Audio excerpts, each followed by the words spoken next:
जैसा जगदीश जी ने आपको बतलाया कि एक यहाँ की जो विद्यापीठ है उसमें मेरा दीक्षांत समारोह यानी कन्वोकेशन के कार्यक्रम में भाग लेना था, इसीलिए मैं यहाँ पर आया था। लेकिन बीच में ही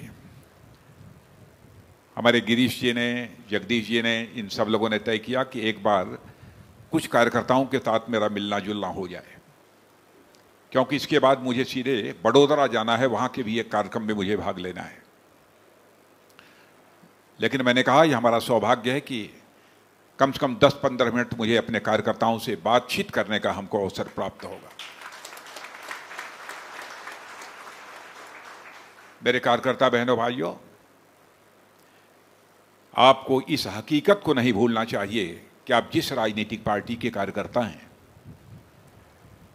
वह राजनीतिक पार्टी हिंदुस्तान की ही नहीं दुनिया की सबसे बड़ी राजनीतिक पार्टी बन गई है।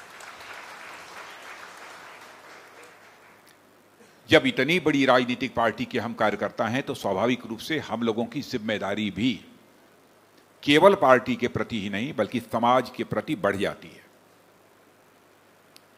यह एहसास, सेंस ऑफ रिस्पॉन्सिबिलिटी का, उत्तरदायित्व का यह एहसास बराबर हम लोगों को होते रहना चाहिए। इसे हमें कभी नहीं भूलना चाहिए। प्रारंभ से ही हमारे पार्टी के नेताओं ने जो कुछ भी हमें सिखाया है, बताया है, अथवा जिस विचारधारा को लेकर, जिस आइडियोलॉजी को लेकर हम लोगों ने अपनी राजनीतिक यात्रा इस हिंदुस्तान में प्रारंभ की, वह हमारी विचारधारा यह बतलाती है कि हम राजनीति करते हैं तो केवल सरकार बनाने के लिए नहीं करते। सरकार बनाने के लिए करते हैं, लेकिन केवल सरकार बनाने के लिए नहीं करते हैं। हम राजनीति करते हैं तो देश बनाने के लिए राजनीति करते हैं, समाज बनाने के लिए राजनीति करते हैं। यह भारतीय जनता पार्टी का चरित्र है। मेरे कार्यकर्ता बहनों भाइयों, इसे हमें कभी नहीं भूलना चाहिए।